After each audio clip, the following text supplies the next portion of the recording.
vamos a hablar de los contratos mercantiles. Y bueno, antes que nada, tiene que haber una breve explicación de lo que es un contrato.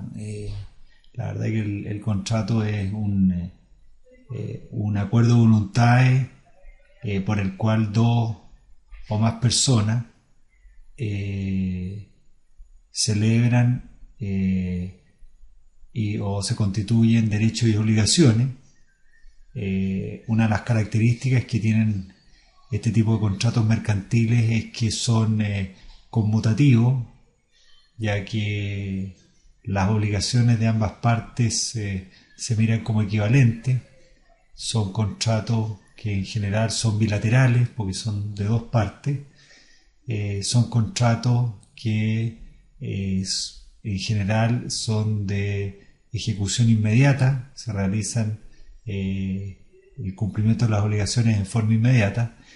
Y otra cosa muy importante es que estos contratos se rigen por una serie de principios que de alguna forma están presentes en nuestra legislación y que dan cierta garantía de que estos contratos se van a cumplir.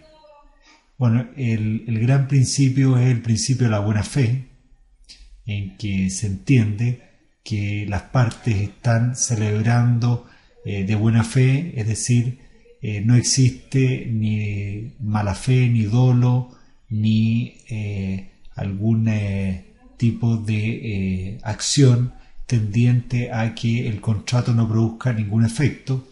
Esta es una presunción que establece la ley. Sin embargo, las partes durante la ejecución del contrato podrían demostrar de que no hubo buena fe al momento de su celebración y por lo tanto el contrato debiera terminarse. Otro principio que es muy importante en el derecho es lo que se conoce como el enriquecimiento sin causa. Siempre los contratos tienen una causa, un motivo, una razón de por qué lo celebran las partes. Y por lo tanto, siempre las partes buscan una contraprestación, un derecho o una obligación equivalente a lo que realiza la otra parte. Por lo tanto, es contrario a derecho que una de las partes logre lo que se llama enriquecimiento sin causa, o sea, logre una ganancia o un lucro sin tener un motivo o una justificación legal. Otro principio que siempre está muy presente en los contratos es que los contratos, la verdad que lo accesorio sigue la suerte de lo principal. Hay contratos que por su naturaleza son principales y que no necesitan de otros contratos para existir, como por ejemplo el contrato de compraventa que vamos a ver después en detalle. Pero existen contratos que son accesorios y que complementan a otro tipo de contratos y que requieren de la existencia de este contrato principal para existir. Por ejemplo, todo lo que son las garantías o cauciones. La hipoteca, por ejemplo. La hipoteca es una garantía real por la cual una parte entrega un bien raíz en garantía para el cumplimiento de unas determinadas obligaciones en este caso, de un contrato de compraventa. Es el típico contrato de mutuo, ejemplo, el contrato de mutuo, de préstamo, que suscribe una persona con un banco, por ejemplo, y que entrega como caución o garantía una hipoteca, un mutuo con garantía hipotecaria. En ese caso, la hipoteca lo que hace es un contrato accesorio que complementa y que accede a un contrato principal que es la compraventa. Y lo que busca este contrato accesorio es darle garantía o complementar una parte del contrato principal. Existen otro tipo de garantías que también pueden ser contratos accesorios, que son, por ejemplo, las garantías o cauciones personales. Por ejemplo, un contrato de fianza o codeuda solidario, en que ahí hay una persona que garantiza con su patrimonio personal obligaciones de otro contrato. Por ejemplo, aquella persona que se constituye en aval o codeudor solidario de un determinado, en este caso un mutuo. Entonces ahí, como les decía, rige lo que se llama este principio de que los accesorios siguen la suerte del principal. O sea, en este caso, estos contratos accesorios están sujetos y forman parte del contrato principal y en general requieren de un contrato principal para existir. Bueno, teniendo claro estos principios, unidos a lo que veíamos en los módulos anteriores, a todos estos derechos que contempla la Constitución, como el derecho a la igual repartición de los tributos, el derecho a desarrollar cualquier actividad económica, el derecho o el derecho de propiedad, la libertad para adquirir toda clase de bienes, ese tipo de derechos y libertades que contempla la Constitución son fundamentales también para entender este tipo de contrato. Bueno, respecto a los contratos, nos vamos a abocar a algunos contratos más característicos desde el punto de vista mercantil. En primer lugar está el contrato de compraventa mercantil, que en general tiene las mismas características del contrato desde el punto de vista civil, en que en una compraventa que tenemos dos partes, el comprador y el vendedor, mantienen los mismos elementos de una compraventa que son básicos, que es por un lado la cosa o el bien, que puede ser un bien mueble o inmueble, o puede ser una cosa corporal o incorporal. Aquí me refiero con corporal o incorporal.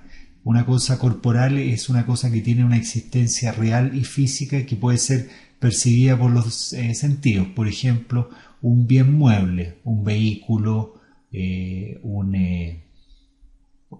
una maquinaria, etc. Y por otro lado están los bienes inmuebles, que son los bienes raíces, una casa, un terreno, una propiedad minera, etc. Pero por otro lado están los bienes incorporales o meros derechos. Y como veremos, la compraventa también puede recaer sobre bienes incorporales o derechos. Por ejemplo, una compraventa sobre propiedad intelectual, sobre una creación artística, sobre un software, sobre una propiedad industrial, ejemplo, una marca, un modelo industrial. También existen bienes incorporales como por ejemplo un derecho llave, un establecimiento comercial, que si bien está formado por bienes muebles e inmuebles en muchos casos, pero tiene una serie de bienes incorporales, como puede ser una marca, una clientela, un crédito bancario, un cierto prestigio, un derecho de llave, etc. Esos son bienes incorporales que pueden estar perfectamente incorporados dentro de una compraventa mercantil. Dentro de la compraventa mercantil hay elementos básicos, es que, como les decía, el precio es un elemento básico de la compraventa, porque si no existe precio y existe un bien, se trata de un intercambio de bien por bien, ya deja de ser una compraventa y pasa a ser una permuta, y en tal caso hay una normativa especial. Por lo tanto, el elemento principal que debe estar presente en la compraventa es el precio. Cuando el precio pasa a ser un elemento secundario y el bien es principal, cuando se entregan un intercambio de bienes, lo principal es un bien y el bien pasa a ser principal, esto arrastra a el contrato, lo cual hace que pase a ser una permuta y deja de ser una compraventa mercantil.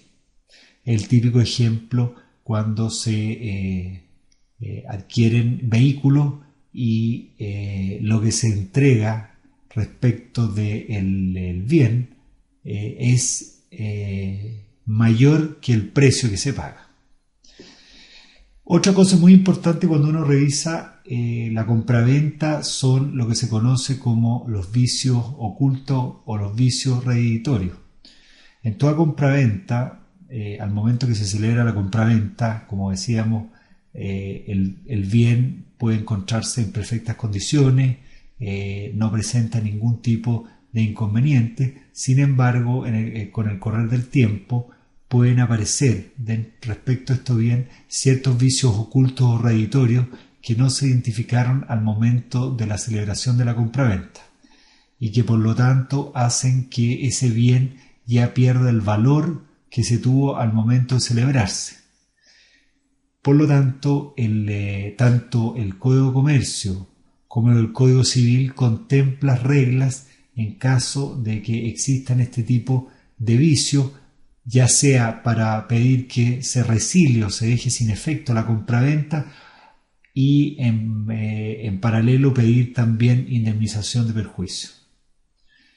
Lo mismo ocurre cuando una de las partes no cumple con alguna de sus obligaciones, es decir, cuando una parte no paga el precio o la otra parte, cuando una parte, como por ejemplo la que no paga el precio, es el comprador, o cuando la otra parte, el vendedor, no entrega la cosa. En ambos casos, la contraparte que cumplió tiene la facultad de exigir derechos en dos vías. Una es pedir la resolución del contrato, es decir, que el contrato se resuelva o se termine, más la indemnización de perjuicio, o derechamente pedir el cumplimiento forzado del contrato, es decir, obligar a la otra parte a que cumpla su obligación y también con indemnización de perjuicio.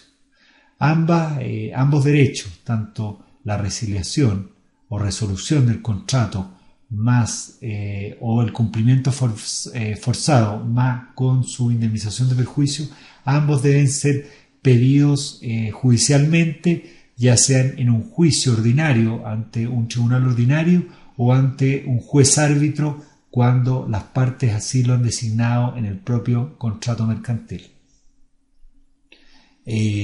Por otro lado, es muy importante en la compraventa tener muy claro de que la compraventa también pueden darse ciertos vicios o causales que pueden permitir la nulidad de esta compraventa. Por ejemplo, lo que se conoce como la lesión enorme. La lesión enorme corresponde cuando una de las partes ha pagado un sobreprecio, es decir, ha pagado más del doble del justo precio o ha recibido menos de la mitad del justo precio. En ambos casos, la parte afectada tiene la posibilidad de pedir la nulidad del contrato por el vicio de lesión enorme. También existen en el derecho algunas teorías de la imprevisión, por ejemplo, cuando el contrato, durante su desarrollo, se genera ciertos vicios o imprevisiones que no estaban contemplados al momento de la celebración y que hacen que el contrato se haga muy gravoso, como por ejemplo aquellos contratos de compraventa en que están sujetos a ciertas condiciones y esas condiciones hacen que el contrato se haga muy gravoso, y son condiciones que no fueron previstas al momento de celebrar. Podría invocarse lo que en el derecho se conoce como la teoría de la imprevisión. Eso claramente hay que hacerlo por la vía judicial y es un tema de prueba. Sin embargo, la legislación lo contempla como una de las vías de poder impugnar, al igual que la lesión enorme, un contrato de compraventa ya celebrado. En segundo lugar, tenemos otro contrato que en materia mercantil es muy importante, como es el contrato de seguro. ¿Y por qué el contrato de seguro es tan importante? Bueno, los seguros en general son un típico acto o contrato de tipo mercantil. De hecho, está dentro de los que define el propio Código de Comercio en el artículo 3º. Y la gran particularidad que tiene este contrato es que es un contrato que se conoce de carácter aleatorio. ¿Y qué quiere decir esto? Que es un contrato en que existe la contingencia incierta de ganancia o pérdida por alguna de las partes. ¿A qué me refiero con esto? En el contrato de seguro, alguna de las partes puede o no ganar o perder. Por ejemplo, la compañía de seguro que celebra este contrato puede que gane desde el momento en que celebra un contrato seguro, el asegurado paga una prima mensual o anualmente y el siniestro nunca se ejecuta ni se cumple. En ese caso nos encontramos con que la compañía de seguro no tuvo que desembolsar dinero alguno y por lo tanto ganó. Y a cambio recibió el pago de una prima, lo que significó que ella efectivamente obtuviera una ganancia. Pero a contrario sensu, por otro lado, podría ocurrir que esta misma compañía de seguro haya tenido que desembolsar una cantidad muy importante de dinero en caso que el asegurado sufra un siniestro y haga exigible el pago de las indemnizaciones o los perjuicios que contempla el contrato de seguro, y en ese caso la compañía de seguro en muchos casos va a tener que pagar una cantidad muy superior a las primas que recibió, y por lo tanto para la compañía de seguro esto va a ser un contrato que le va a generar una pérdida, y en cambio para el asegurado va a haber una ganancia por cuanto él pagó una prima muy menor en comparación con el beneficio que recibió por el pago de la indemnización. Por esa razón se dice que los contratos seguros, la gran característica que tiene, que son contratos aleatorios. Otra cosa muy importante es que para entender los contratos de seguro, de acuerdo con nuestra legislación, son principalmente de una doble naturaleza. Por un lado existe lo que se llaman los seguros de vida, o seguros que en definitiva están cubriendo tanto la vida como la integridad del asegurado en relación a lo que es su persona. Por lo tanto, son, de acuerdo a la legislación de seguros, son seguros que deben ser cubiertos por compañías de seguros de vida, y así lo contempla la propia Superintendencia de Seguros, de Valores y Seguros. Están sujetos a una serie de normativa especial y restricciones. Y por otro lado se encuentran lo que se llaman las compañías de seguros generales, donde principalmente lo que se aseguran son bienes. Existen los seguros de vehículos, seguros de propiedades, de incendio, de seguros de crédito, seguros de contra robo, contra siniestros como inundaciones, terremotos, etc.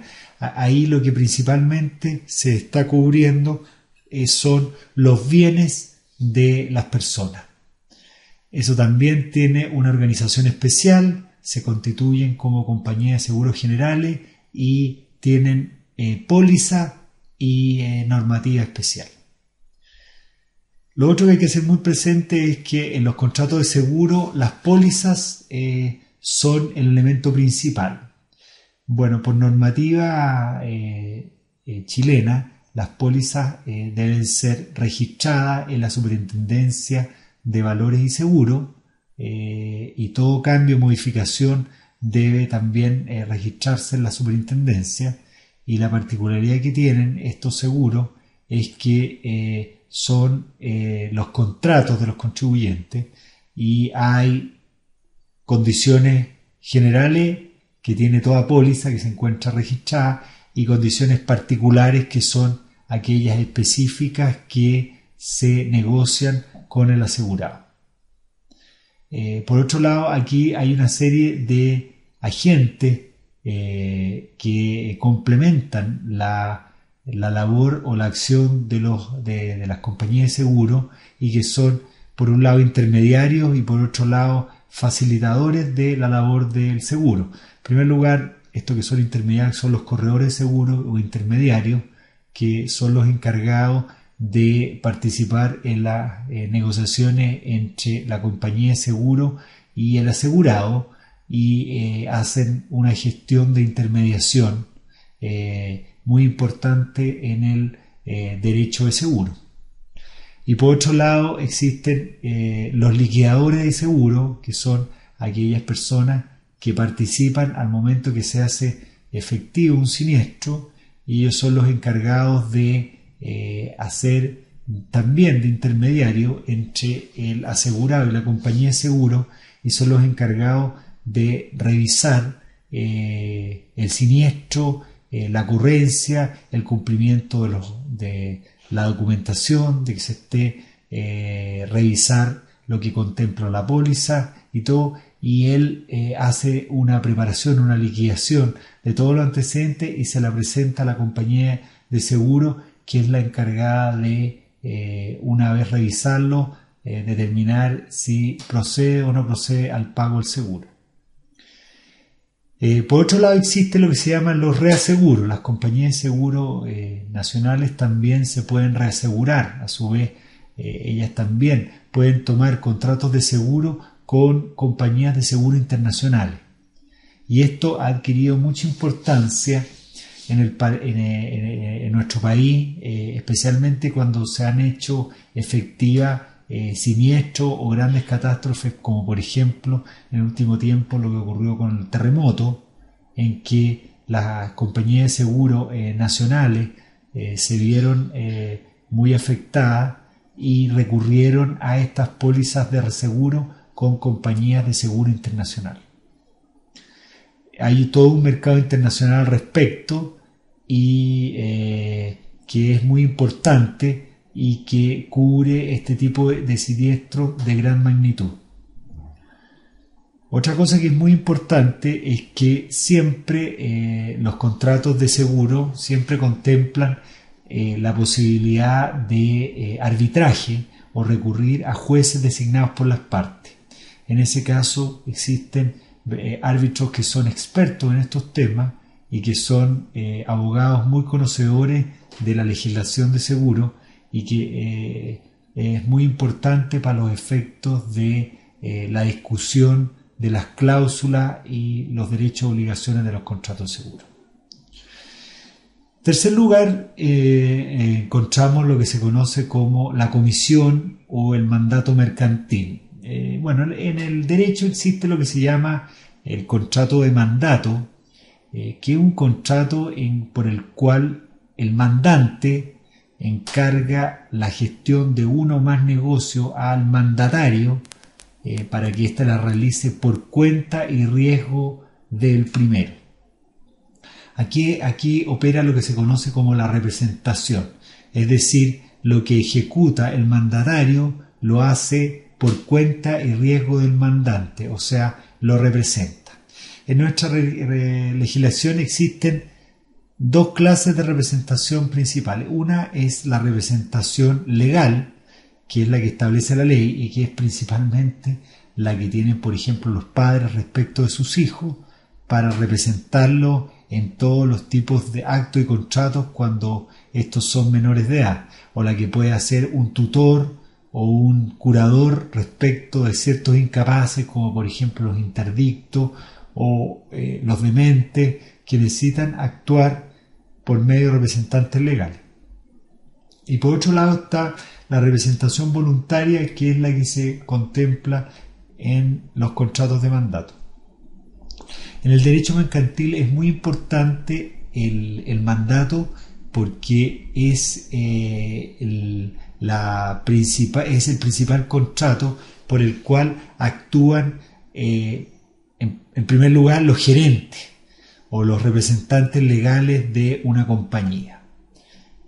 Todo representante legal o gerente general también, por ejemplo una sociedad anónima, actúa con un mandato que en primer lugar está en la ley, en la 18.046, la ley de sociedad anónima, contempla un mandato para que los gerentes generales actúan en todo tipo de actuaciones o gestiones contractuales y extracontractuales, o sea, pueden representar a la compañía en todo tipo de actos y contratos y también en todo tipo de actuaciones judiciales, gestiones ante los bancos, gestiones ante instituciones públicas o privadas. Esto es muy importante porque el gerente que actúa bajo este mandato tiene una serie de obligaciones que se encuentran contempladas en la misma ley. Por ejemplo, hay ciertas responsabilidades de tipo civil cuando hay incumplimientos civiles, de tipo penal cuando el gerente realiza actuaciones que son dolosas o delictuales, también va a tener una responsabilidad penal. Ahí en clase vamos a un poco comentar sobre casos muy conocidos como el caso de La Polar, donde los gerentes tuvieron esta responsabilidad por las actuaciones que hicieron con este mandato de parte de la empresa. Otra cosa muy importante que también tienen mandato no solo los gerentes sino que también los directores. Como comentaba yo en el módulo anterior, los directores también es un cuerpo colegiado que ejerce la representación de la sociedad anónima, pero el directorio muchas veces delega muchas de sus funciones en uno o más directores y genera lo que se llama los comités de directores, que son los encargados también de revisar los actos o contratos que realice la sociedad. Bueno, y por último también vamos a ver el contrato de cambio. Es un contrato que tiene mucha vigencia y mucha utilización en todo lo que son las operaciones de cambio o compra y venta de moneda extranjera, en todo lo que es en primer lugar operaciones bancarias, que como veíamos en el módulo anteriores, las operaciones bancarias, las operaciones de cambio son típicos actos de comercio que se encuentran regulados por el artículo 3 del Código de Comercio y que por su naturaleza son siempre de carácter mercantil. Bueno, hay algunos contratos que los vamos a mencionar que son también típicamente comerciales y que se han ido desarrollando con el tiempo, como por ejemplo el contrato de factoring, que está muy de moda y que ayuda a que empresas que son acreedoras mediante facturas, cheques o documentos mercantiles puedan entregar esos documentos a una empresa factoring, la cual les anticipa o les paga anticipadamente los montos contenidos en estos documentos a cambio del pago de una comisión. Y después esta empresa de factoring, de acuerdo a los requisitos que establece la ley 19.983 de cesión de la factura, pueda después ejercer las acciones de cobro ejecutiva de esa factura al deudor. Primero cederlas de acuerdo a la ley y después cobrarla ejecutivamente.